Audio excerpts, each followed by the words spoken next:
Hello everyone, in this video I'll show you how to use the arithmetic operators in Master2. First, let's create a new network, or better yet, let's create two. Then go to Math Operators and select the addition function block and the subtraction function block.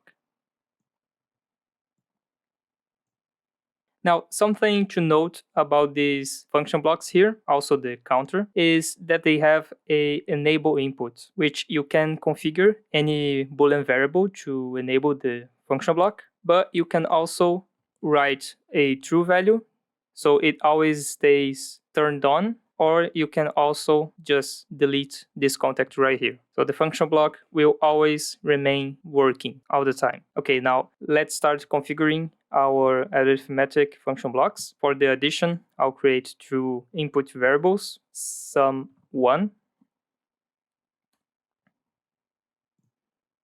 and sum2. Then for the output, I'll create the sum result. For the subtraction, sub1, sub2, and finally subtraction result. Okay, that's it. It's very simple. Now let's test our logic. Press login.